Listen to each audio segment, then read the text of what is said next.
Hi everyone, welcome to Impact Academy. Today let us look at the AP Socio-Economic Survey questions. Okay. Already మన channel impact అకాడమీలో మీరు చూసుకుంటే playlist లోకి వెళ్ళి okay ఇక్కడ already మీకు ఏపీ హిస్టరీకి ఒక channel, ఎస్ఎన్టీకి India and Andhra Pradesh and polity etcetera అన్ని ఉన్నాయి. సో దానిలో ఇండియా అండ్ ఆంధ్రప్రదేశ్ ఎకనమీలో ఆల్రెడీ మీకు చాలా వీడియోస్ అంటే మోడల్ పేపర్స్, ఓకే, ఇక్కడ government schemes, white papers, okay, current affairs, తర్వాత మన ఎకనామిక్ సర్వే ఆఫ్ ఇండియాకి ఆల్రెడీ మనం ఒక వీడియో చేస్తాం, ఓన్లీ క్యూ అండ్ అలా కాకుండా AP economic సర్వేకి agriculture different topics wise అంతా కూడా ఆల్రెడీ కవర్ అయింది, budget, economic survey. So economic సర్వేకి గతంలో మనం ఏం చేసామంటే క్వశ్చన్ ఆన్సర్స్ చేసినప్పుడు ఒక క్వశ్చన్, ఫర్ ఎగ్జాంపుల్ ఒక క్వశ్చన్ చదువుతూ దానికి సైమిల్టేనియస్ గా ఆన్సర్ మనం చూసుకోవడం జరిగింది. ఈ సమ్మరీ పీడిఎఫ్ అరౌండ్ 165 పేజెస్ ఉందండి. ఓకే, సో మొత్తం ఎకనామిక్ సర్వే మనం చదవలేం కాబట్టి మోస్ట్ ఇంపార్టెంట్ పాయింట్స్ మాత్రమే తీసుకుని ఇందులో పెట్టి దాని బేస్ మీద ఇంపార్టెంట్ క్వశ్చన్స్ తయారు చేయడం జరిగింది. ఓకే, సో ఈ క్వశ్చన్స్ చదువుతూ సైమిల్టేనియస్ గా సొల్యూషన్స్ కూడా చూస్తూ మనం ఒక్కొక్క యూనిట్ కి ఒక 4-5 వీడియోస్ చేయడం ఆల్రెడీ జరిగింది. So the purpose of this video is series of ఒక 2 to 3 వీడియోస్ లో సొల్యూషన్స్ అవి ఏం కాకుండా question answer. Okay, already economic survey of ఇండియాకి మొన్న 2-3 వీడియోస్ పెట్టాను, దానిలో ఒకటే పబ్లిక్, మిగతావి పెయిడ్ ఆఫ్ కోర్స్. సో ఇక్కడ కూడా ఏపీ ఎకనామిక్స్ సర్వేకి ఇలాంటి వీడియో ఒకటి చేసి, the purpose of the video is మీరు రెస్ట్ తీసుకుంటున్నప్పుడు కానీ లేదా డ్రైవ్ చేస్తున్నప్పుడు కానీ పక్కన ఈ వీడియో ప్లే చేస్తే ఆ క్వశ్చన్ ఆన్సర్స్ అలాగా వింటూ ఉంటే మల్టిపుల్ టైమ్స్ అది మీకు నోట్ అవ్వాలని. Okay, so let us start. Okay, so మనకి థియరీ కానీ ఇంకేమి ఈ రోజు పెద్దగా టచ్ చేయను, కంటిన్యూస్ గా క్వశ్చన్ ఆన్సర్ అలాగా యాజ్ మచ్ యాజ్ పాసిబుల్ ఒక్కొక్క వీడియోలో 4 to 5 చాప్టర్స్ కానీ మనం కవర్ చేస్తే 2 to 3 వీడియోస్ లో మీకు ఇది కంప్లీట్ అయిపోతుంది. ఓకే, సో ఫాస్ట్ గానే చెప్తానండి, ఫాస్ట్ గా క్వశ్చన్ అండ్ ఆన్సర్ అలా చూసుకుని వెళ్ళిపోతుంది. ఓకే, నా సొల్యూషన్స్ అవి ఎక్స్ప్లెయిన్ చేయను, వాటికి ఆ ప్లేలిస్ట్ లో సపరేట్ వీడియోస్ ఉన్నాయి, కావాలంటే వెళ్ళి చూడండి. Okay, and in general this whole economy set, okay, చెప్తాను తర్వాత. First let us complete few questions. Okay, so consider the following statements regarding Andhra Pradesh. So the state has the second longest Coast line in India which is true. Okay, అందరూ గుర్తుపెట్టుకోవాల్సింది, very fundamental, 974 kilometers. Okay, the coastline of Andhra Pradesh stretches for about 1214 kilometers long another, which is wrong andi. Okay, 1214 anedi Gujarat. So Gujarat is the has the longest coastline, followed by Andhra Pradesh, second longest, 974 kilometers. Try to remember that. So in this particular case, option A is the answer, only one only. So as per the 2011 census, okay, so ఇదంతా కూడా AP economic survey అండి, గుర్తుంచుకోండి, don't get confused. Indian economic survey అది వేరే videos ఉన్నాయి, ఇది only AP economic survey base మీద ఈ questions. So as per the 2011 census, in terms of population, Andhra Pradesh ranks as the 10th largest state in the country, contributing to how much percentage of total population? So 10th largest as per population, percentage is 4.09% అని గుర్తుపెట్టుకోవాలి. Okay, so 4.09%, so option B. Next, the population density of Andhra Pradesh as per the 2011 census అడుగుతున్నాడు. So ఇప్పుడు materials కొన్ని చూస్తే 308 చెప్తున్నారు, but 2011 census ప్రకారం it is 304. So keep both of those in mind అండి, 304 కూడా ఉంది, 308 కూడా ఉంది. ఆప్షన్ లో ఏది ఉంటే అది పెట్టండి, రెండు ఉంటే 2011 అడుగుతున్నాడా లేటెస్ట్ అడుగుతున్నాడా చూసుకోండి. Okay, option A is the right answer. So consider the following statements regarding Andhra Pradesh. During 2011, the population growth rate of Andhra Pradesh is around 9.21%. Okay. Next, which is higher than the national growth rate during the period ahead. So the population growth rate of Andhra Pradesh during 2001 to 11 is 9.21%, which is correct. But it is lower than the national growth rate. So all India లెవెల్లో మనం చూసుకుంటే population అనేది ఎప్పుడు growth ఎక్కువ ఉంటుంది, ఎందుకంటే ఉత్తరప్రదేశ్, బీహార్ ఇలాంటి states కొన్ని ఏవైతే ఉన్నాయో అక్కడ పాపులేషన్ గ్రోత్ చాలా ఎక్కువ ఉంటుంది. సో ఆల్ ఓవర్ ఇండియా మనం చూసుకుంటే సమ్ 19% సంథింగ్ ఉందండి. So Andhra Pradesh is 9.21, but it is less than the national growth rate, so hire కాదు. So statement 1 is wrong. The state had witnessed a steady increase in population growth during the period of 91 to 2011. So మనం ఒకవేళ population growth charts అవి చూస్తే study increase అనేది లేదండి. Okay, పెరుగుతుంది తగ్గుతుంది అలాగా వేరియేషన్ అనేది ఉంది. So both the statements are wrong. So consider the following statements. The female literacy rate of Andhra Pradesh as per 2011 census is 59.96. Very fundamental question. Okay, అందరికీ గుర్తుండాల్సింది, ఫీమేల్ లిటరసీ రేట్ ఎంత, male ఎంత, overall ఎంత, okay, overall India ఎంత, AP ఎంత. So next the literacy rate of the state అంటే Andhra Pradesh stands at 67.35 in 2011, which is higher than the national literacy rate of the same period అన్నాడు. So female literacy అనేది 59.96, which is correct. Literacy rate of the state is 67.35, which is also correct. But India లెవెల్లో మనం చూసుకుంటే it is something around 72 point something, if I'm not wrong. So it is lower then the national literacy rate. Okay, so figures తో పాటు ట్రెండ్స్ కూడా గుర్తుపెట్టుకోండి. So ఆ విధంగా చూసుకుంటే only first option is the correct option. Okay, option A. So as per the 2011 census the sex ratio of Andhra Pradesh is very fundamental అంటే అందరికి తెలియాలి, 997. సో అక్కడ మీకు ఉన్నటువంటి 943 ఆప్షన్ ఏదైతే ఉందో దట్ ఈస్ ఆల్ ఇండియా అండి. ఓకే, సో ఈ ఆప్షన్స్ కూడా అందుకే అలా పెట్టాను, ఏంటంటే 1012 is Kerala, okay, 997 is Andhra Pradesh. So చూడగానే ఇవన్నీ కూడా ఎక్కడో చూసినట్టు ఉంటుంది, 943 ఎక్కడో చూసినట్టు ఉంటుంది, 953 ఎక్కడో చూసినట్టు. But you have to remember, guess work పనికిరాదు, because there is negative marking. So multiple times చదవాలి, అవసరం అయితే 20 టైమ్స్, 30 టైమ్స్, 50 టైమ్స్, ఎన్నిసార్లు అయితే అన్నిసార్లు చదివి మైండ్ లో రిజిస్టర్ అవ్వాలి. Okay, especially when it comes to economy, numbers అనేవి గుర్తుపెట్టుకోవాలి, no other option. So 997. So which district in Andhra Pradesh has the highest population? So ఇవన్నీ కూడా గుర్తుపెట్టుకోండి. Which district has the highest population? Nellore. Okay, area అయితే ప్రకాశం. Okay, ఆ trends కూడా గుర్తుపెట్టుకోవాలండి. So which district has the highest number of mandals? So మీకు ప్రకాశం is highest area అన్నాను, so obviously mandals కూడా అదే ఎక్కువ ఉండే అవకాశం ఎక్కువ ఉంటుంది కదా. సో ప్రకాశం, నెల్లూరు రెండు కూడా నెంబర్ ఆఫ్ మండల్స్ ఇస్ 38 అండి. సో ప్రకాశం హ్యాస్ ద, ఈ క్వశ్చన్ లో ప్రకాశం ఉంది కాబట్టి Prakasam highest number of mandals 38. Okay, just cross check if I'm not wrong. Prakasam and Nellore ఈ రెండు కూడా హైయెస్ట్ ఉంటాయి. సో ఒకప్పుడు చదివే వాళ్ళు ఏంటంటే అనంతపురం పెట్టే రిస్క్ ఉంటుందండి, ఎందుకంటే అనంతపురం మొన్న డివిజన్, ఓకే, డిస్ట్రిక్ట్స్ డివైడ్ అవ్వకముందు అనంతపురం అనేది లార్జెస్ట్ ఏరియా అది ఉండేది. ఓకే, సో ఇప్పుడు విశాఖపట్నం అనేది అన్నిటికంటే లోయెస్ట్ ఏరియా అయిపోయింది. But at the same time population density Visakhapatnam బాగా పెరిగింది, ఎందుకంటే it's a city, more than 20 lakh population ఉంటుంది and area is very low. So obviously density అనేది ఎక్కువ ఉంటుంది విశాఖపట్నంకి. ఎనీవే ఇక్కడ అడిగింది మండల్స్, మండల్స్ మాత్రం Prakasam. Okay, which district has the lowest population density? So మనకి ఇన్ జనరల్ గా చూసుకుంటే లోయెస్ట్ పాపులేషన్ అనేది మనకి ఏఎస్ఆర్ అండ్ పార్వతీపురం మన్యంలో కనబడుతుంది, ఎందుకంటే బోత్ ఆర్ ట్రైబల్ ఏరియాస్, ఎక్కువ ట్రైబల్ ఫారెస్ట్ ఏరియా ఉంటుంది కాబట్టి స్పార్స్లీ పాపులేటెడ్ అనేది కామన్. సో ఆ రెండిట్లో మీకు పార్వతీపురం మన్యం అనేది ఇంకొంచెం ఏరియా తక్కువ. సో ఏరియా తక్కువ కాబట్టి ఆ తక్కువ ఏరియాలో ఉన్న పాపులేషన్ వల్ల పాపులేషన్ డెన్సిటీ కొంచెం ఎక్కువ ఉంటుంది. సో అల్లూరు సీతారామరాజు చూసేసరికి పాపులేషన్ డెన్సిటీ అన్నిటికంటే తక్కువ ఉంటుంది. ఓకే, ఎందుకంటే కొంచెం ఎక్కువ ఏరియా ఉంటుంది, పాపులేషన్ తక్కువ ఉంటుంది. సో పాపులేషన్ డెన్సిటీ అనేది లోయెస్ట్ అల్లూరు సీతారామరాజులో మనకు ఉంటుంది. Okay, so the GSTP of Andhra Pradesh at constant prices, constant current రెండు ఉంటాయండి. కాన్స్టెంట్ అంటే బేస్ ఇయర్ తీసుకుంటాం 2011-12, కరెంట్ అంటే లాస్ట్ ఇయర్ కానీ before last year just. Okay, అది కరెంట్ ప్రైసెస్ వస్తుంది లేటెస్ట్. సో లేటెస్ట్ మనం చూసినప్పుడు ఏంటంటే కొంచెం ఫిగర్ అనేది ఎక్కువగా ఉంటుంది. ఓకే, కాన్స్టెంట్ ప్రైసెస్ అదే ఒక 2011 నుండి చూసుకుంటే మనకి అదే తక్కువ ఉంటుంది. సో ఇంజనరల్ గా జీడిపి కూడా చూసుకుంటే కాన్స్టెంట్ కరెంట్ ప్రైసెస్ బట్టి మీకు 1.3 ట్రిలియన్ నుండి 3 ట్రిలియన్ అలా మారిపోతుంటుంది అనమాట. సో స్టేట్ జిఎస్టిపి కూడా మనం గతంలో చూసాం. ఓకే, సో కాన్స్టెంట్ ప్రైసెస్ అయితే 8.21 lakh crore అండి, ఇది గుర్తుపెట్టుకోవాల్సిందే. What is the GSTP of Andhra Pradesh అనేది very fundamental. So constant prices కాబట్టి 8.21, అదే కరెంట్ ప్రైసెస్ అయితే that will be somewhere around 14 lakhs అండి. ఓకే, గుర్తుపెట్టుకోండి, కాన్స్టెంట్ ఎప్పుడు కూడా తక్కువ ఉంటుంది. కరెంట్ ప్రైసెస్ అంటే జస్ట్ లాస్ట్ ఇయర్ తోటి కంపేర్ చేస్తాం కాబట్టి ఆ ఇన్ఫ్లేషన్ అదంతా కూడా అకౌంట్ అవుతుంది కాబట్టి కరెంట్ ప్రైసెస్ అనేది ఎప్పుడు కూడా ఎక్కువ ఉంటుంది number. So constant prices 2011-12 base year గా మనం తీసుకుంటే GSTP of Andhra Pradesh is 8.21 lakh crore, గుర్తుపెట్టుకోవాల్సిందే, no other option. Next per capital income of Andhra Pradesh in the year 23-24 at current prices అన్నట్టు. ఓకే, సో ఇది కూడా చూసుకోవాలి, కాన్స్టెంట్ అడుగుతున్నాడా కరెంట్ అడుగుతున్నాడు చూసుకోవాలి. సో కరెంట్ అడుగుతున్నాడు కాబట్టి ఇట్ ఈస్ 2.42 lakhs అండి. ఓకే, గుర్తుపెట్టుకోవాలి ఈ ఫిగర్స్ అన్ని కూడా 8.21. ఓకే, అదే కరెంట్ అయితే 14 పాయింట్ సంథింగ్ వస్తుంది. ఇక్కడ కరెంట్ ప్రైసెస్ లో per capital income is 2.42 lakhs, అంటే on an average every person in Andhra is earning 2.42 lakhs per annum, సంవత్సరానికి 2.5 లక్షలు ఆల్మోస్ట్. ఓకే, సో కొంతమంది ఇంకా తక్కువ ఉంటుంది, కొంతమంది ఎక్కువ ఉంటుంది. ఓవరాల్ గా బ్యాలెన్స్ చేస్తే ఈ per person in Andhra Pradesh income is 2.42 lakhs. Very important, remember. So which of the following is the head quarter of the doctor BR Ambedkar Konaseema district?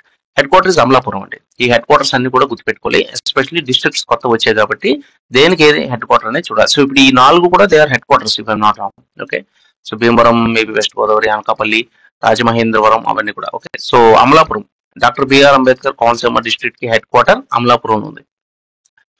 So which of the following state does not have a border with Andhra Pradesh? So మనం చూసుకుంటే ఒకసారి Andhra Pradesh map అది మీరు చూస్తే మీకు ఒడిషా అనేది ఉంటుంది పైన, తెలంగాణ లెఫ్ట్ లో ఉంటుంది, ఛత్తీస్గఢ్ అనేది పైన ఉంటుంది. ఓకే, కింద తమిళనాడు అవి ఉంటాయి, జార్ఖండ్ ఉండదండి. ఓకే, మీరు మ్యాప్ చూస్తే మీకు ఐడియా వస్తుంది. Jharkhand is not there. So consider following statements with regards to the PM Kisan Rythu Bharosa scheme. Okay, so ఇది అడగరు అని ఏం లేదండి, గవర్నమెంట్ మారింది కాబట్టి రైతు భరోసా అడగకపోవచ్చు అని మీరు అనుకోవచ్చు. బట్ క్వశ్చన్ పేపర్ ప్రిపేర్ చేసినప్పుడు లాస్ట్ 20-30 years గా తీసుకొని ఇంపార్టెంట్ పాయింట్స్ అన్ని కూడా ప్రిపేర్ చేస్తారు. సో గతంలో కూడా 2018-20 అయిన ఎగ్జామ్స్ లో కూడా మీకు 2014-15 లోంచి స్కీమ్స్ కానీ ఇవి అడగడం అనేది జరిగింది. అందులో పిఎం కిసాన్ అనేది ఇప్పుడు already central government scheme trending లో ఉంది కాబట్టి గుర్తుపెట్టుకోవాలి. సో దానికి 6,000 వస్తుంది, ఓవరాల్ గా 13,500. Okay, so during 23-24 a total of around 7,226 crore was disbursed to about 53.58 lakh farmer families. So ఇది గుర్తుపెట్టుకోవాలండి, అంటే మన స్టేట్ లో around 53 lakh farmers, okay 53.58 lakh farmers కి ఈ స్కీమ్స్ వస్తున్నాయి అని చెప్పి ఓకే రఫ్ ఐడియా ఉండాలి. So amount, total amount was 7,226 crore అండి 23-24 అంటే హౌ మచ్ అంటే అప్రాక్సిమేట్ గా ఎంత అమౌంట్ అనేది ఖర్చు అవుతుంది అనేది కూడా గుర్తుపెట్టుకోవడం అవసరం. 53.58 lakh ఫార్మర్స్ 7,226 crore ఎక్స్క్లూజివ్ గా పిఎం కిసాన్ రైతు భరోసా స్కీమ్ కి ఖర్చు పెట్టారు. So the beneficiaries include tenant farmers and ROFR అంటే recognition of forest rights cultivators also. So మనం పిఎం కిసాన్ అంటే మామూలుగా ప్రాపర్ రైతు, ఒక రైతు పట్టా ఉండి అనుకునే అవకాశం ఎక్కువ ఉంటుంది. టెనెంట్ ఫార్మర్స్ కి వర్తించచ్చు లేకపోవచ్చు. సో అప్పటికి టెనెంట్ ఫార్మర్స్ కి వర్తిస్తుంది, ఎందుకంటే టెనెంట్ ఫార్మర్స్ అనే వాళ్ళు ఎక్కువ మంది ఉంటారు, అందరికీ ఓన్ ల్యాండ్ ఉండకపోవచ్చు. ఆర్ఓఎఫ్ఆర్, ఓకే ఆర్ఎఫ్ఆర్ అంటే recognition of forest rights. So forest ఈ ఎస్పెషల్లీ ట్రైబల్ ఏరియాస్ లో ఎవరైతే అగ్రికల్చర్ చేసుకోగలరో based on this recognition of forest rights exclusive గా వాళ్ళే చేసుకోవాలి అక్కడ. ఓకే, దానికి చాలా ఉంటాయి. సో వాళ్ళకి వర్తించదేమో అనుకునే అవకాశం ఉందండి. బట్ పిఎం కిసాన్ రైతు భరోసా అనేది it is also applicable to tenant farmers and ROFR cultivators also. So both 1 and 2 are correct. Option C is the right option. So which of the following district receives the highest rainfall in the state? So general గా Konaseema, west Godavari ఇవన్నీ అనుకునే అవకాశం ఎక్కువ ఉంటుందండి. Of course Alluri Sitaramaraju, Tirupati ఇవి కూడా high rainfall ఉంటుంది.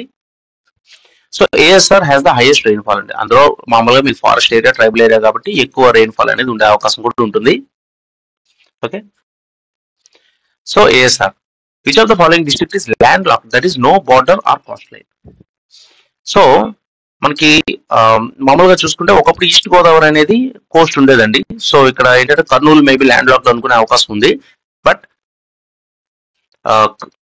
Kadapa central ఉంటుంది కదా, కడప ఒకటి ల్యాండ్ లాక్డ్ ఉంటుంది, ఈస్ట్ గోదావరి ఒక land locked, and if I'm not wrong Eluru అనుకుంటా, Eluru or Bapatla one of that is also Eluru. Okay, that is also land locked.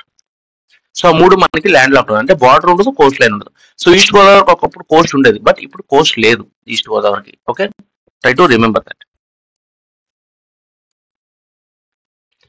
So the state experienced an average rainfall of how much in year 23-24? So ఈ rainfalls కూడా గుర్తుపెట్టుకోవాలండి. మొత్తం అడుగుతున్నాడు 23-24 లో మొత్తం 802. Okay 802. So 975 అనేది normal rainfall. ఆ కింద ఆప్షన్ డి ఏదైతే ఉందో 975 అనేది నార్మల్ రెయిన్ఫాల్ అంటే ఇప్పుడు మనకు వచ్చేది. సో డెఫిషియెంట్ ఉందని మనకు తెలుస్తుంది. ఓకే, తర్వాత 487 is the total rainfall in the south west monsoon and 230 total rainfall in the north east monsoon. So అన్ని కూడా ఇంపార్టెంట్ ఫిగర్స్, బట్ ఆ అడిగిన క్వశ్చన్ బట్టి మనం ఆన్సర్ చేయాలి. Okay, so state experience average rainfall of how much total అడుగుతున్నాడు కాబట్టి 802 అండి. Okay, 802.6 mm. So in 23-24, the total cultivated area of food grains. So okay, total cultivated area of food grains. So ఇది కూడా మీకు multiple times చెప్పాను. Food grains అనేది ఒక chart ఉంటుంది, దానిలో అది అవుట్లెట్ బట్టి పట్టేయాలండి. ఓకే, మీకు ఎంత ఉంటుంది 49,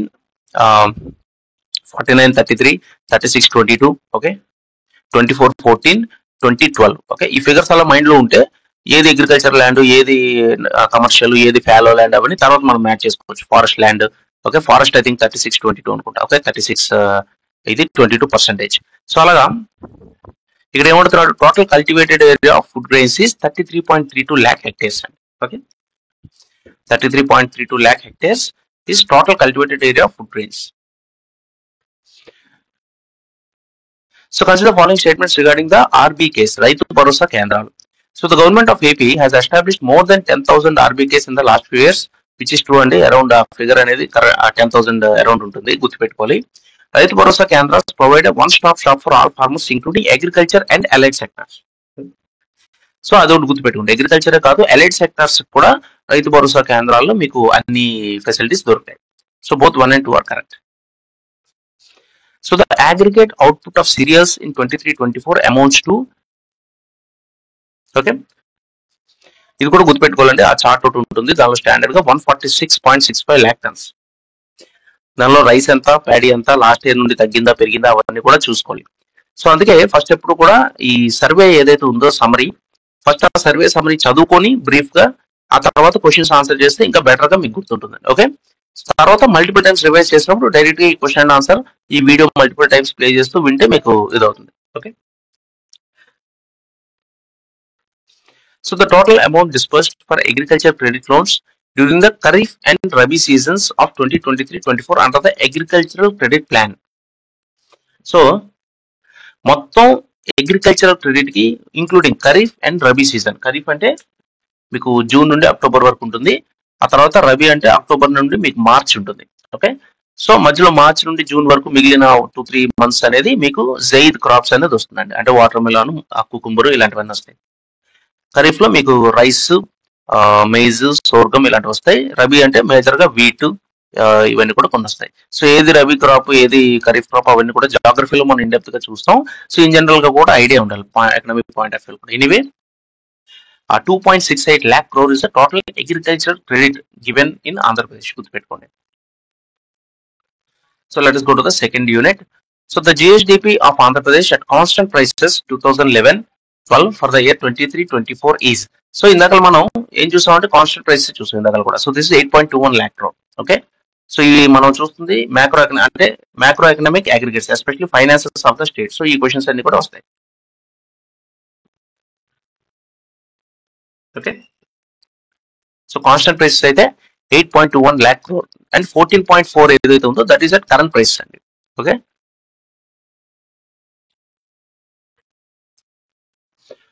so the growth rate of GSDP of Andhra Pradesh at constant prices for the year 23-24 again constant అడుగుతున్నాడు. కాన్స్టెంట్ ప్రైసెస్ లో అయితే 7.35 అండి. సో 8.2 అనేది ఆల్ ఇండియా లెవెల్లో. ఓకే, ఆల్ ఇండియా లెవెల్లో growth rate is 8.2 and for Andhra Pradesh it is 7.35%. Try to remember those things. Usually constant అనేది తీసుకుంటారండి growth rate కి, బట్ కరెంట్ ప్రైసెస్ లో కూడా ఎంత ఉందో ఒకసారి చూసుకోండి. ఇంకా ఎక్కువ ఉంటుంది కరెంట్ ప్రైస్ అనేది 10-14 ఏదో ఉంటుంది మేబీ, అది కూడా ఒకసారి చూసుకోండి. But these to try to remember. All India లెవెల్లో 8.2 ఉంది, స్టేట్ లెవెల్లో 7.35 is the growth rate. Very very important. Again very fundamental question.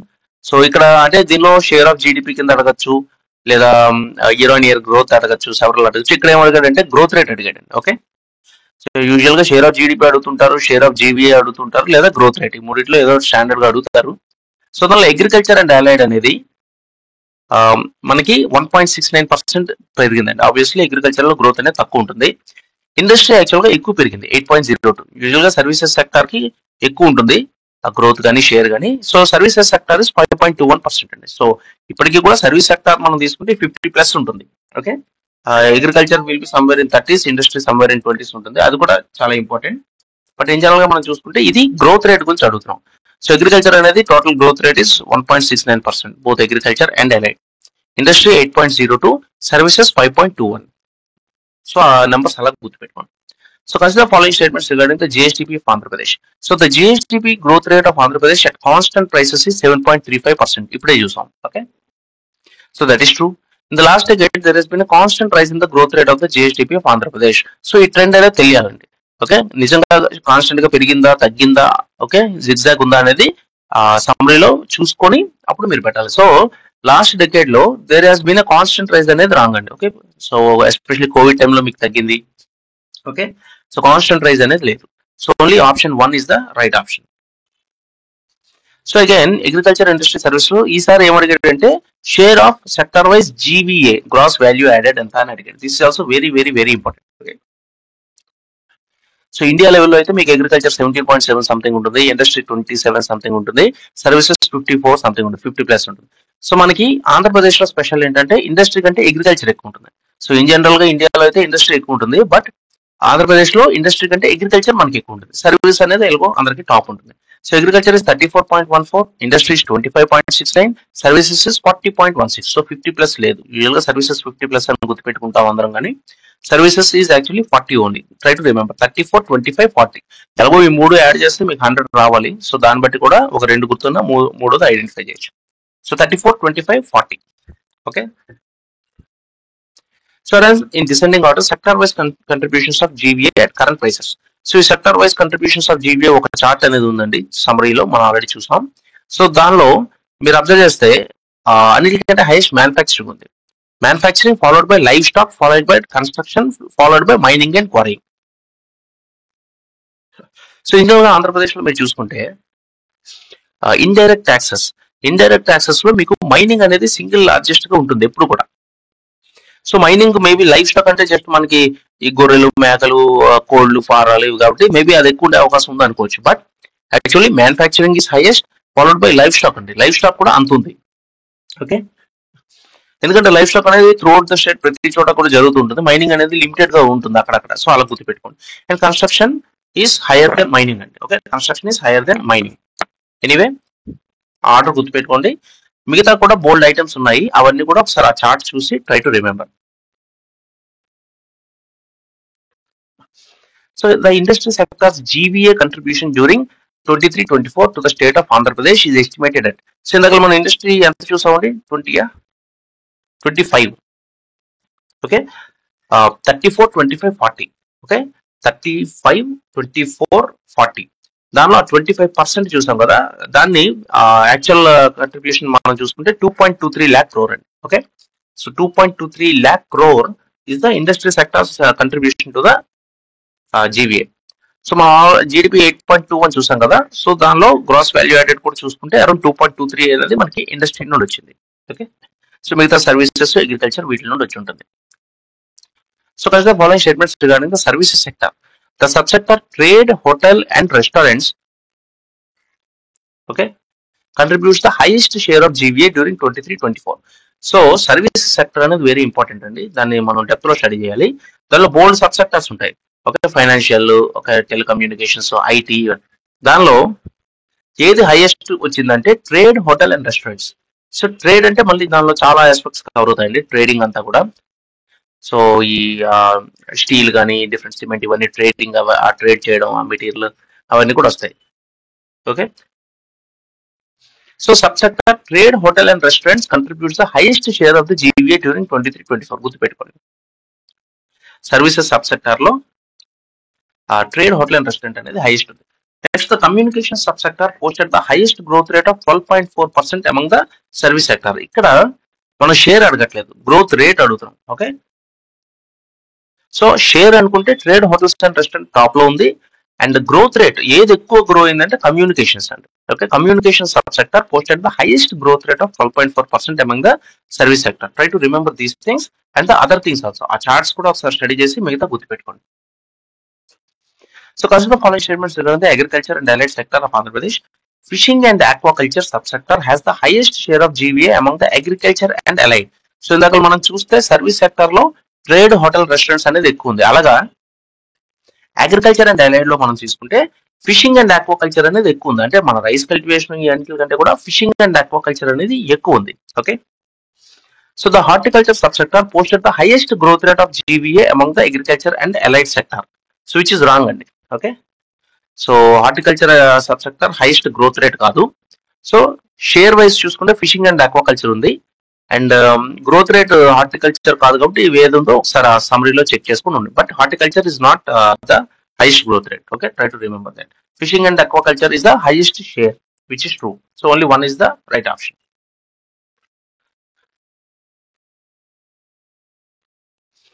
So consider the following statements regarding the per capita income of Andhra Pradesh. So the per capita income of Andhra Pradesh is lower than the per capita income of nation for the year 23-24 అంటారు. So in general గా మనం చూసుకుంటే కొన్ని విషయాల్లో state అనేది ఎక్కువ ఉండే అవకాశం ఉంటుంది. బట్ ఇన్ జనరల్ మోస్ట్ ఇట్లో మనకి ఏంటంటే స్టేట్ కంటే కూడా నేషనల్ కి ఎక్కువ ఉండే అవకాశం ఉంటుందండి. Okay, so obviously per capital income of Andhra Pradesh is lower అన్నాడు then the per capital income of nation for the year 23-24. So ఈ కేసులో per capital income of Andhra Pradesh is 2.43 something మనం చూసాం. Okay, but per capital income of nation మనం చూస్తే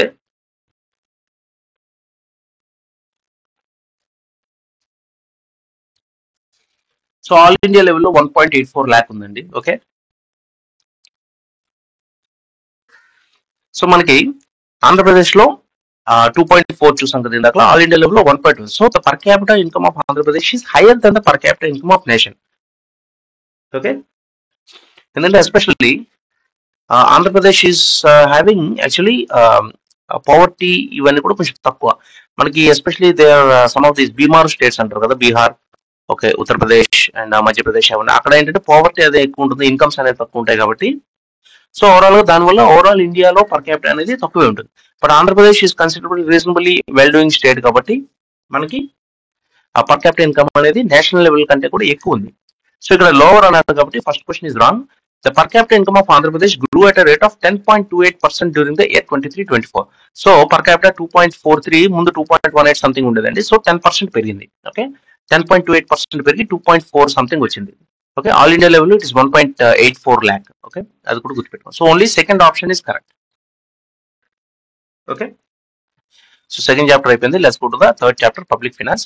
so 2, 3, 4 ఇవన్నీ కూడా చిన్న చాప్టర్స్ అండి. ఓకే, 5, 6, 7, 8 అనేవి అవి పెద్ద chapters. Agriculture, industries, sector in depth లో ఉంటుంది. సో ఇవి ఫాస్ట్ గానే అయిపోతాయి. Okay, so consider the following statements regarding the public finances of India of Andhra Pradesh. Okay, the state's own tax and non-tax revenues have seen a consistent rise in the last few years అన్నాడు. So ఇది ఆ trend అనేది తెలియాలి. Okay, so state tax and non tax revenues. So tax revenue అంటే income tax, corporation tax, wealth tax, ఈ అన్ని కూడా ఉంటాయి. Okay, so non tax indirect taxes లో మీకు జిఎస్టీ ఇవన్నీ కూడా వస్తాయి. నాన్ ట్యాక్స్ రెవెన్యూస్ లో మీకు ట్యాక్స్ కాకుండా అంటే మనం ఈ చలాన్స్ ఏమైనా కడతాము, లేదా ఫైన్స్ ఏమైనా కడతాం, కోర్ట్ ఫీజు అవి ఇవి, లేదా పబ్లిక్ మెడికల్ హాస్పిటల్ కట్టే ఇవి, అవన్నీ కూడా నాన్ ట్యాక్స్. సో ట్యాక్స్ రూపంలో కాకుండా వచ్చే రెవెన్యూ. ఓకే, మ్యూజియంస్ దగ్గర ఉన్న టికెట్, పార్క్కి వెళ్ళే టికెట్స్ ఎక్సెట్రా అవన్నీ. Okay, so states own tax and non tax revenue రెండు కూడా have seen a consistent rise in the last few years. Fine. So the states own tax revenue for the year 23-24 stands at around ₹85,000 crore. So ఈ basics తెలియాలండి. Own tax ఎంత ఉంది, non tax ఎంత ఉంది, దానిలో ఆ డైరెక్ట్ ట్యాక్సెస్ ఎంత ఉంది, ఇండైరెక్ట్ ట్యాక్స్ ఉంది ఎంత ఉంది, డైరెక్ట్ ట్యాక్సెస్ లో హైయెస్ట్ ఏది ఉంది, ఇండైరెక్ట్ ట్యాక్సెస్ లో హైయెస్ట్ షేర్ ఏది ఉంది, అవన్నీ కూడా చూసుకుంటుంటారు. Okay, so the states own tax revenue for the year 23-24 stands at around 85,000 crore, which is true అండి. 85 పాయింట్ సంథింగ్ ఉంటుంది, గుర్తుపెట్టుకోండి. Okay, so match the following tax components with respective share of states taxes of Andhra. So ఇది కూడా ఆ pie chart ఏదైతే ఉందో అది చూసి గుర్తుపెట్టుకోవాలి. Very very very important. Okay, so GST అనేది అన్నిటికంటే హైయెస్ట్ ఉంది. Okay, among the indirect taxes లో మనం చూసుకుంటే జిఎస్టీ అనేది హైయెస్ట్ ఉందండి, 36%, followed by sales tax 22%, state excise 19% ఉంది, స్టాంప్స్ అండ్ రిజిస్ట్రేషన్ 11% ఉంది. Next others and motor vehicle tax ఉంటాయి, అవి కూడా 5% సంథింగ్. ఎనీవే బేర్ మినిమం గుర్తుపెట్టుకోండి. జిఎస్టీ అనేది హైయెస్ట్ 36%, సేల్స్ ట్యాక్స్ 22%, ఎక్సైజ్ 19% అండి. ఎక్సైజ్ అంటే మనకి లిక్కర్, టొబాకో ఇవన్నీ వస్తాయి. Stamps and registration 11%. Okay, revenue department నుండి మేజర్ రెవెన్యూ అనేది మనకు వస్తుంది.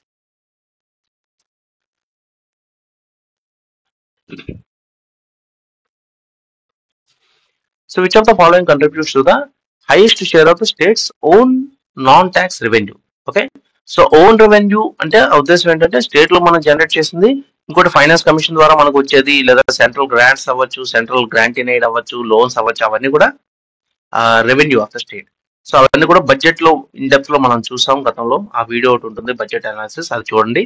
Okay, so which of the following contributes to the highest share of states own non tax revenue అండి. సో నాన్ ట్యాక్స్ రెవెన్యూలో మనం చూసుకుంటే నేను ఆల్రెడీ చెప్పాను, mines and minerals is the single largest. యాక్చువల్గా అదర్స్ అని ఏదైతే ఉంటుందో అది ఇంకా ఎక్కువ ఉంటుంది, బట్ దట్ ఈస్ అదర్స్ అంటే అన్ని మిక్స్ చేసి. So individual items, forest, education, medical and health, mines లో మనం చూసుకుంటే single largest is mines and minerals అండి. ఓకే, ఆ పర్సంటేజ్ కూడా గుర్తుపెట్టుకోండి ఆ పై చార్ట్ ఒకసారి చూసి. సో ఈ forest, education, medical and health లో they will be around 1 to 2% అండి, తక్కువ ఉంటాయి. Okay, so mines and minerals అనేది సంథింగ్ అరౌండ్ 30-40 ఆ రేంజ్ లో ఉంటుంది. So highest share, single largest highest share అంటే మైన్స్ అండ్ మినరల్స్ గుర్తుపెట్టుకోండి. ఓన్ నాన్ ట్యాక్స్ రెవెన్యూలో ఎప్పుడు కూడా స్టేట్ కి మైన్స్ అండ్ మినరల్స్ హైయెస్ట్ ఉంటుంది. Next, finance commission allocations for the state of Andhra Pradesh during the period.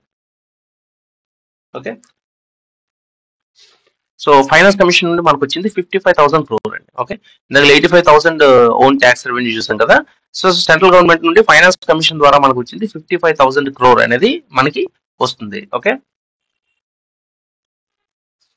So consider following statements regarding the central transfers to the state of Andhra Pradesh. So central transfers మన own revenue కాకుండా బయట నుండి ఏమొస్తుందంటే, the resource flow from the center stands at around 84,000 crore for the period of 23-24, which is true. Okay, so observe that మన own tax revenue ఎంత ఉంది, 85,000 crore. So మనకి central government నుండి వచ్చేది కూడా ఆల్మోస్ట్ 84,000 crore వస్తుంది. ఓకే, సో మన taxes ఎంత అయితే ఉన్నాయో ఓన్ ట్యాక్స్ ఆల్మోస్ట్ అంత పర్సెంటేజ్ మనకి, అంత అమౌంట్ మనకి సెంట్రల్ గవర్నమెంట్ నుండి వస్తుంది. సో 84,000 లో సింహభాగం అనేది అంటే మేజర్ షేర్ అనేది 55,000, which is the finance commission grant. ఇప్పుడే మనం చూసాం. సో ఆ ఫైనాన్స్ కమిషన్ గ్రాంట్స్, మిగతా finance commission transfer, okay not grant, finance commission transfers మిగతా గ్రాంట్స్ అన్ని కలుపుకొని 84,000, which is almost equal to 85,000 మన own tax revenue. Anyway, so statement 1 is correct. So the grants in aid from the centre forms the major part of the central transfer. So ఇప్పుడే చెప్పాను, finance commission 55,000 crore is the major share. So grants in aid అనేది నాకు తెలిసి some 5,000, 10,000 ఉంటుంది, which is less. Okay, so major share of the central transfers is finance commission grants అండి. Okay, so only statement 1 is the right option. So consider the following statements regarding the public debt of Andhra Pradesh for the period of fiscal year 23-24. So మన అప్పు ఎంత, okay, అది కూడా very important. So the loans from the central government forms the major share of the states డెప్ట్ అంటున్నాడు. Okay, so this is wrong అండి.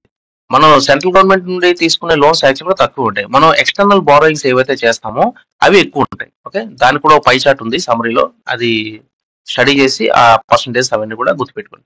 The market loans borrowed by the state government stands at around 6% of the total డెప్ట్ అంటున్నాడు. Okay, so as I said market loans is the highest. Okay, highest share అనేది ఉంటుంది. That is not 6% అండి, 6% కంటే చాలా ఎక్కువే ఉంటుంది. ఓకే, సో ఆ పర్సంటేజ్ అవన్నీ కూడా గుర్తుపెట్టుకోండి. సో మార్కెట్ లోన్స్ ఏవైతే మనం తీసుకుంటున్నామో state loan, that is almost neat 75% అండి. ఓకే, సో అంత హ్యూజ్ ఉంటుంది మన సెంట్రల్ గవర్నమెంట్ నుండి వచ్చే లోన్స్ ఇవన్నీ కంటే కూడా మార్కెట్ లోన్స్ ఏవైతే ఉన్నాయో that is almost 75%, which is the highest. So 6% అనేది అవుట్ రైట్ రాంగ్ అనేది మనకు తెలుస్తుంది. సో బోత్ ఆర్ రాంగ్ అండి. ఓకే, గుర్తుపెట్టుకోండి. ఓకే, చాప్టర్ 3 చెప్పాను కదా, ఇట్స్ స్మాల్ చాప్టర్. 4 కూడా స్మాల్ ఉంటుంది, 5 అనేది పెద్దది ఉంటుంది, agriculture. So will try to finish as much as possible in this session. మిగతాది ఇంకో 1-2 వీడియోస్ లో చేద్దాం. అయితే దిస్ ఇస్ ద పెయిడ్ ఇదండి, ₹500 for the whole economy set. Already ఇందాక చెప్పినట్టు. సో ఎకనమీ ఈ సెట్ లో మీకు ఏమొస్తుందంటే, ఓకే, సో ఏపీ బడ్జెట్ అనేది ఫుల్ గా కవర్ అవుతుందండి మీకు. ఇందులో దానిలో నేను చేసిన అనాలిసిస్ సపరేట్ కూడా ఉంటుంది, మొత్తం అంతా ఒక పీడిఎఫ్ లో ఉంటుంది, easy to read. So AP economic సర్వేలో మీకు సమరీ ఉంటుంది. ఓకే, ఫస్ట్ సమరీ ఏంటంటే 500 pages 200 pages లో అలాగా 160 pages అంతా చూసాం కదా. సో మోస్ట్ ఇంపార్టెంట్ పాయింట్స్ అన్ని ఇందులో ఉంటాయండి. ఓకే, సో ఇది ఉంటుంది అనమాట, మోస్ట్ ఇంపార్టెంట్ పాయింట్స్ అన్ని కూడా ఇందులో ఉంటాయి, only important points. Okay, so అది చదువుకున్నాక immediately follow up with the question and answers అండి. ఓకే, ఇప్పుడు ఏదైతే మనం చేస్తామో that is AP economic survey. So AP economic సర్వేకి తర్వాత ఎకనామీకి మోడల్ పేపర్స్ ఒక 6 ఉన్నాయి. ఓకే, జస్ట్ 75 questions ఈచ్ ఉంటాయి, సింపుల్ క్వశ్చన్స్. నెక్స్ట్ ఇండియా కూడా same format, India economic survey already video మనం చేసాం, దానిలో కూడా summary followed by question and answers. So ఈ రెండు చేస్తే మీకు యాక్చువల్గా మొత్తం కవర్ అయిపోతుంది. అది కాకుండా ఇన్ జనరల్ గా టాపిక్ వైజ్ మీకు national income planning, okay, reforms, banking, all balance of payment, agriculture. So ఈ 3 కూడా కంప్లీట్ ఏపీ ఎకనమీ అండి. ఓకే, లాస్ట్ 3 units కూడా AP economy, AP budget, okay, మీకు ఈ విజన్ డాక్యుమెంట్స్, పాలసీ డాక్యుమెంట్స్ అన్ని కూడా ఇందులో క్వశ్చన్స్ కవర్ అయిపోతాయి. సో ఇది economic survey of India complete గా పీడిఎఫ్. ఇది topic wise. Okay, agriculture, balance of payments, okay, physical policy. So ప్రతి దానిలో ఏంటంటే మీకు క్వశ్చన్ పేపర్ ఉంటుంది, question paper followed by solutions కూడా ఉంటాయండి. ఓకే, సో క్వశ్చన్ పేపర్స్ కొన్నిటికి ఉన్నాయి, సొల్యూషన్స్ లో మీకు ఏంటంటే complete question. Okay, so question followed by explanation కూడా లేటెస్ట్. ఓకే, లేటెస్ట్ సొల్యూషన్ కూడా ఇక్కడ యాడ్ చేశాను. ఓకే, క్వశ్చన్ ఉంటుంది, ఆన్సర్ ఉంటుంది, ఫాలోడ్ బై ఎక్స్ప్లెనేషన్. ఓకే, ఇలా ఒక్కో దానికి 50 క్వశ్చన్స్ ఉంటాయండి టాపిక్ వైజ్. సో ఈ టాపిక్ వైజ్ అనేది ఫస్ట్ మీరు చదువుకుంటే, ఈ అన్ని కూడా చదువుకుంటే మీకు ఎకనామీలో స్టాక్ ప్లస్ కరెంట్ అఫైర్స్ కూడా ఇందులో మిక్స్ ఉంటుందండి. సో ఇదంతా కూడా మీకు కవర్ అయిపోతుంది. ఓకే, సో యూనియన్ బడ్జెట్ ఉంటుంది, యూనియన్ బడ్జెట్ కూడా డీటెయిల్డ్ అనాలిసిస్ ఇంపాక్ట్ ఉంటుంది, కొన్ని క్వశ్చన్స్ కూడా ఉన్నాయి, అనాలిసిస్ ఉంటుంది. So all India union economic survey budget అవన్నీతో పాటు topic wise with model papers. Okay, మన పాలసీస్ ఏవైతే వచ్చాయో వాటి మీద ఒక బ్రీఫ్, తర్వాత current affairs, whole year current affairs కొన్ని ఇంపార్టెంట్ నేను కంపైల్ చేసింది. ఓకే, సో ఎకనామిక్ పీపీటీ ఉంటుందండి. ఎకనామిక్ పీపీటీ ఏంటంటే ఆ మోడల్ పేపర్స్ చేసినప్పుడు ఏదైతే మనం కొన్ని ఇంపార్టెంట్ పాయింట్స్ అన్ని నోట్ చేసుకున్నామో, ఇది ఆల్మోస్ట్ 135 పేజెస్ ఉందండి. సో దీనిలో ఏంటంటే పాలసీస్, మనం ఆ మోడల్ పేపర్స్ చదువుతున్నప్పుడు ఏవైతే పాలసీస్ మనకు కనబడ్డాయో అవన్నీ కూడా ఒక దగ్గర పెట్టుకోవడం. ఓకే, ఏవైతే కరెంట్ అఫైర్స్ కనబడ్డాయో, okay banking, okay banking related ఏవైతే మనకి వచ్చాయి రెపో రేట్స్ అవి ఇవి, అగ్రికల్చర్, ఇండస్ట్రియల్ సెక్టర్. సో ఆ మోడల్ పేపర్స్ చేస్తున్నప్పుడు మనం ఏదైతే కంపైల్ చేసుకున్నామో, ఓకే, సో దీనిలో అన్ని కవర్ అవుతాయండి. Different planning commission, okay indexes, rankings. ఇదేంటంటే మనం తయారు చేసుకున్నప్పుడు అనమాట, అంటే పలానా ఫార్మేట్ అని లేదు, around 135 pages of important information మనం చదువుతున్నప్పుడు లేటెస్ట్, ఓకే ఇంపార్టెంట్ స్కీమ్స్ కానీ ఏవైతే అవన్నీ కనబడ్డాయి అవన్నీ కూడా ఒక దగ్గర పెట్టుకోవడం జరిగింది. ఓకే, సో అది కూడా బ్రీఫ్ గా ఒకసారి చదివితే చాలా హెల్ప్ అవుతుందండి. ఇది సివిల్స్ క్వశ్చన్స్ ఒక 50 ఎన్నో ఉన్నాయి. This is government schemes. Okay, government schemes అన్ని కూడా బ్రీఫ్ గా ఉంటుంది దానిలోన. తర్వాత ఏపీ రీఆర్గనైజేషన్ యాక్ట్ ఉంటుంది, ఏపీ రీఆర్గనైజేషన్ యాక్ట్ సమరీ ఉంటుందండి. ఓకే, అది కూడా మనకి చాలా ఇంపార్టెంట్, సెక్షన్ వైజ్ మీకు ఉంటుంది. ఓకే, సెక్షన్ 1, 2 దానిలో ఇంపార్టెంట్ పాయింట్స్, అలాగా మీకు మొత్తం అంతా కూడా 41 పేజెస్ లో కవర్ అయిపోతుంది. అండ్ దానికి అనుగుణంగా question and answers. Okay, question and answers, తర్వాత current affairs, government scheme PDFs, state government 5 year plans అండి. Okay, Andhra Pradesh 5 year plans, not India. Okay, state ఇది ఆంధ్రప్రదేశ్ 5 year ప్లాన్స్ అనేది ఎక్కడ పడితే అక్కడ దొరకదు. ఓకే, ఇది కూడా జస్ట్ 23 పేజెస్ ఉంది. ఒక బ్రీఫ్ గా చూసుకుంటే మీకు స్టేట్ గవర్నమెంట్ లో 5 year ప్లాన్స్ అనేది ఎలా జరిగాయి అనేది మీకు ఒక ఐడియా వస్తుంది. సో అది కాకుండా ఇండియన్ ఎకనామీ మీద ఒక 30 క్వశ్చన్స్, టఫ్ క్వశ్చన్స్ కొన్ని ఉన్నాయి, ఎక్సెట్రా. ఈ ఓట్ ఆన్ అకౌంట్ ఇవి ఇప్పుడు చదవకలేదు, మనకి లేటెస్ట్. వైట్ పేపర్స్ కూడా సమరీ ఉందండి. సో వైట్ పేపర్స్ మీద అన్ని క్వశ్చన్స్ కూడా రావు, just you can go through white papers.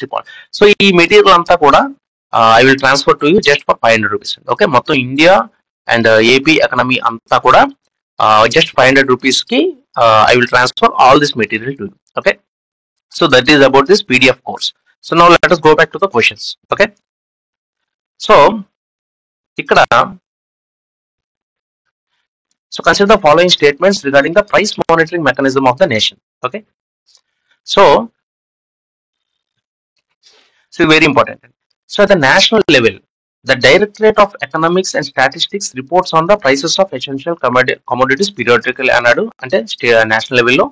State level, price monitoring divisions in the Consumers Affairs Department is responsible for the monitoring the prices of selected essential commodities anadu. Okay, so ఇక్కడ జస్ట్ దానికి ఇది అది reverse అయింది అంతే.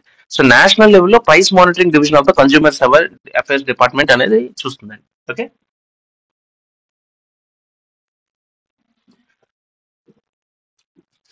So state లెవెల్లో directorate of economics and statistics అనేది ఇది ఎక్కువగా చూస్తుంది. ఓకే, సో జస్ట్ రివర్స్ అయింది. స్టేట్ లెవెల్లో directorate of economics and statistics and national లెవెల్లో price monitoring division of the consumers affair. So ఈ ఎసెన్షియల్ కమోడిటీస్ ని మానిటర్ చేస్తుంది, అంటే rice, wheat, oils, okay pulses ఇవి. సో ఏంటంటే ప్రైస్ మరీ ఎక్కువ అయితే అప్పుడు వాళ్ళు ఏం చేస్తారంటే వాళ్ళు గోడౌన్స్ నుండి కొంత మార్కెట్ లో పంప్ చేస్తారు, సో దట్ ప్రైస్ ని స్టెబిలైజ్ చేయడానికి. ఓకే, సో ఎసెన్షియల్ కమోడిటీస్ ని కాన్స్టెంట్ గా మానిటర్ చేస్తుంటారు. సో బోత్ ఆర్ రాంగ్ అండి. ఓకే, దానికి ఇది రివర్స్ చేస్తే మనకు కరెక్ట్ అవుతుంది. So option D is the right option.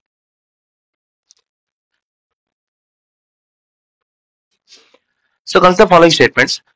Average daily retail prices of rice, red gram, tamarind have increased during the period of April 23 to 24 అన్నాడు, March 24. So ఆ year లో మనం అబ్జర్వ్ చేసుకుంటే rice, red gram, tamarind on an average prices అనేవి పెరిగాయి. Okay, that is what the economic survey saying. At the same time the average daily retail price of onion witnessed sharp decline during the period అంటాడు. But యాక్చువల్గా మనం చూసుకుంటే onion కూడా increase అయిందండి. Okay, so ఏది increase అయ్యా ఏది decrease అయ్యా రఫ్ గా గుర్తుపెట్టుకోవాలి. ఓకే, మనం ఏపీ ఎకనామిక్ చదువుతున్నప్పుడు ఆ డెప్త్ లో వెళ్ళాల్సిన అవసరం ఉంటుంది. So first statement is correct అండి, సెకండ్ తక్కువ. Okay, wrong. So rice, red gram, tamarind అనేవి ఇంక్రీజ్ అయ్యింది, ఆనియన్ కూడా ఇంక్రీజ్ ఫ్లక్చుయేట్ అవుతూ ఇంక్రీజ్ అయింది. ఓకే, సో షార్ప్ డిక్లైన్ అనేది ఏం లేదు.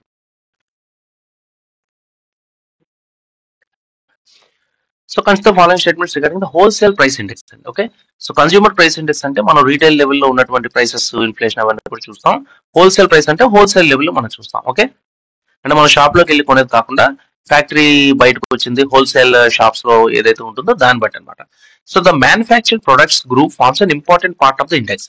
సో ఈ హోల్సేల్ ప్రైస్ ఇండెక్స్ మనం చూసుకున్నప్పుడు దానిలో సపరేట్ ప్రొడక్ట్స్ ఉంటాయండి. ఓకే, మ్యానుఫ్యాక్చర్డ్ ప్రొడక్ట్స్ గ్రూప్ అని ఒకటి, ప్రైమరీ ప్రొడక్ట్స్ అని, లేదా fuel and power, different sub parts ఉంటాయి. దానిలో ఈ మ్యానుఫ్యాక్చర్డ్ ప్రొడక్ట్స్ అనేది ఏదైతే ఉందో దానికి ఎక్కువ షేర్ ఉంటుంది ఆ ఇండెక్స్ లో. Okay, so that is more important. The fuel and power based commodities are excluded from the WPI as they have a large fluctuation in their prices. So, మామూలుగా మనం సిపిఐ చూసుకుంటే సిపిఐలో మనం ఏంటంటే హెడ్లైన్ ఇన్ఫ్లేషన్ అని చూస్తాం, ఇంకోటి core inflation అని చూస్తాం. సో ఈ ఫ్యూయల్ అండ్ ఫుడ్ ప్రైసెస్ ఏవైతే ఉన్నాయో అవి ఫ్లక్చుయేషన్ ఎక్కువ ఉంటుందండి. ఈ రోజు 100 ఉంటే నెక్స్ట్ తగ్గిపోవచ్చు, నెక్స్ట్ పెరగచ్చు. సో యూజువల్ గా ఏం చేస్తామంటే హెడ్లైన్ ఇన్ఫ్లేషన్ నుండి ఆ ఫ్లక్చుయేట్ అయ్యే fuel and food, okay, fuel and power కాదు యాక్చువల్ గా, ఫ్యూయల్ అండ్ ఫుడ్ అనేది తీసేస్తే మనకి కోర్ ఇన్ఫ్లేషన్ అని వస్తుంది. అంటే మిగతా అన్నింటిలో ఎంత ఉంది. సో కోర్ ఇన్ఫ్లేషన్ అనేది ఏంటంటే మనకి బెటర్ పిక్చర్ అనేది చూపిస్తుంది అనమాట. సో అలాగా సిపిఐలో మనం ఎక్స్క్లూడ్ చేస్తాం కాబట్టి డబ్ల్యూపీఐలో కూడా ఎక్స్క్లూడ్ చేసే అవకాశం ఉందని అనుకునే అవకాశం ఉంది. But in reality wholesale price index లో మ్యానుఫ్యాక్చర్డ్ ప్రొడక్ట్స్ వీటితో పాటు ఫ్యూయల్ అండ్ పవర్ అనేది కూడా మనం ఇంక్లూడ్ చేస్తాం. సో ఆప్షన్ 2 ఇస్ రాంగ్ అండి, only option 1 is correct. Next చూసుకుంటే, so consider the following statements regarding the public distribution system in Andhra Pradesh. Okay, PDS కూడా చాలా important. So more than 29,000 fair price shops are functioning in Andhra Pradesh, which is true. Okay, so apart from food grains, kerosene, palm oil, levy sugar are also distributed through the PDS in Andhra Pradesh. Very very important. ఇప్పుడు whole over ఇండియాలో PDS ఏంటంటే rice, wheat, pulses ఇవన్నీ కూడా ఆ food grains అనేది India లెవెల్లో మనకి ఇవ్వడం జరుగుతుంది. అండ్ పీడిఎస్ అనేది ఏదైనా సరే పిఎం కిసాన్ అనుకున్నా లేదా పీడిఎస్ ఏదైనా సరే సెంట్రల్ గవర్నమెంట్ స్కీమ్ అయినప్పటికీ కూడా స్టేట్ గవర్నమెంట్ ఐడెంటిఫై చేయాలి, ఎందుకంటే సెంట్రల్ గవర్నమెంట్ తెలియదు. సో యూజువల్ గా పీడిఎస్ ఇవన్నీ కూడా అగ్రికల్చర్ ఏదైనా కూడా కంప్లీట్ స్టేట్ గవర్నమెంట్ కంట్రోల్ లో ఉంటుందండి. సో సెంట్రల్ గవర్నమెంట్ ఇచ్చే food grains, for example Garib Kalyan అన్న యోజన లేదా ఈ ఫుడ్ సెక్యూరిటీ యాక్ట్ కింద వచ్చే ఫుడ్ గ్రెయిన్స్ అన్ని కూడా స్టేట్ గవర్నమెంట్ డిస్ట్రిబ్యూట్ చేయాలి. సో పీడిఎస్ అనేది ఎప్పుడు కూడా స్టేట్ గవర్నమెంట్ చేతిలో ఉంటుంది. సో మన ఆంధ్రాలోన సెంట్రల్ గవర్నమెంట్ ఇచ్చే ఫుడ్ గ్రెయిన్స్ కాకుండా మనం kerosene, palmolein oil and levy sugar కూడా మనం ఇస్తాం, గుర్తుపెట్టుకోండి, very very important. Okay, so levy sugar ఏంటంటే sugar is a very essential commodity కాబట్టి ఫ్యాక్టరీస్ నుండి స్టేట్ గవర్నమెంట్ అనేది షుగర్ కొనుక్కుంటుంది. Okay, so but because it's very essential, ఈ షుగర్ అనేది కూడా మొత్తం ప్రొడక్షన్ కానీ ప్రైసెస్ అవన్నీ కూడా స్టేట్ గవర్నమెంట్ కంట్రోల్లో ఉంటాయి.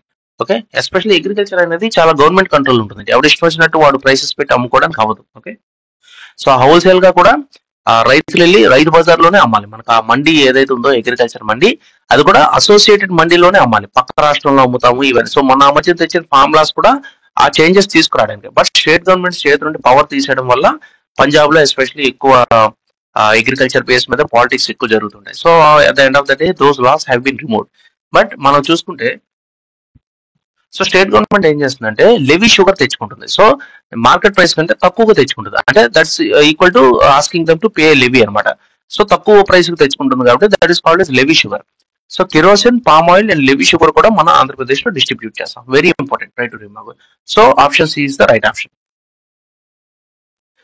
So consider the following statements regarding the distribution of rice under the PDS అండి.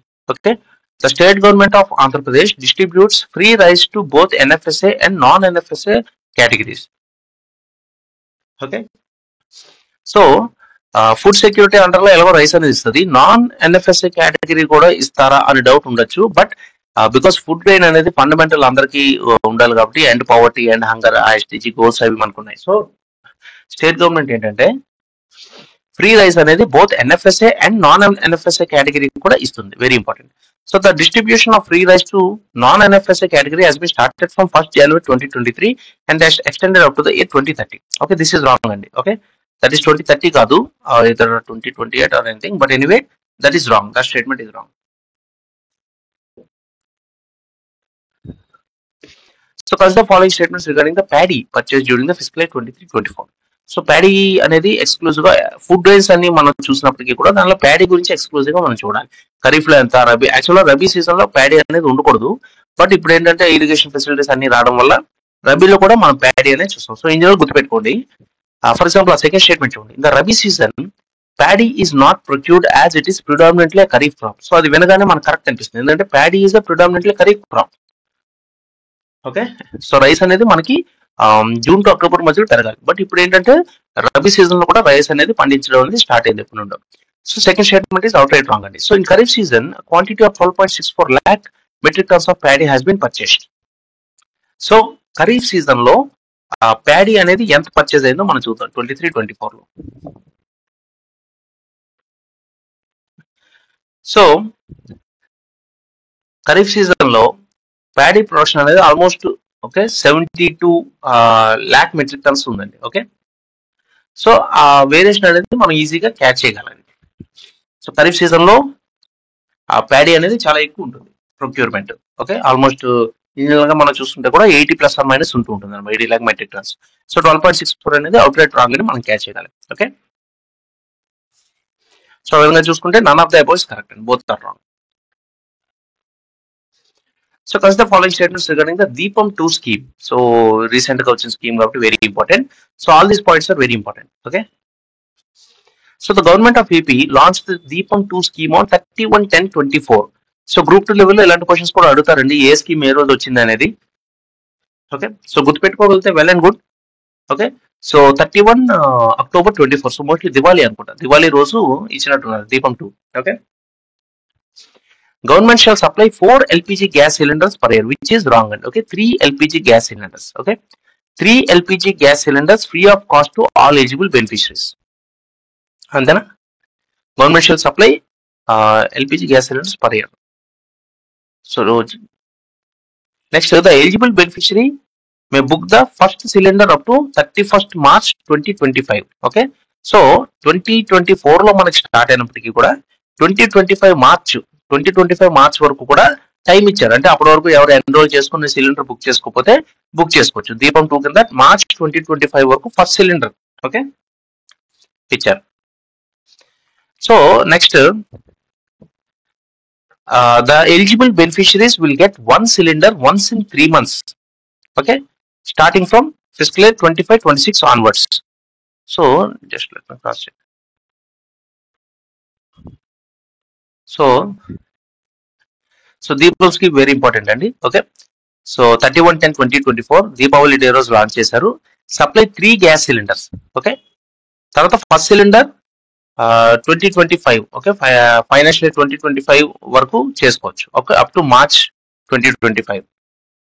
తర్వాత 3 LPG cylinders will be supplied once in 4 months అండి. Okay, once in 4 months from the next financial, that is from the next financial year 2025-26 onwards.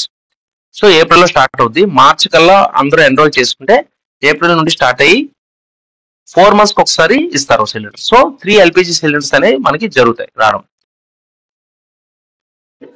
Okay, so దీపం 2 scheme అనేది very important అండి, every point గుర్తుపెట్టుకోండి. Government of AP launched దీపం scheme on 31/10/2024. Okay, which is true. Government shall supply 3 LPG gas cylinders per year free of cost to all eligible beneficiaries. 3 and 4 కాదు.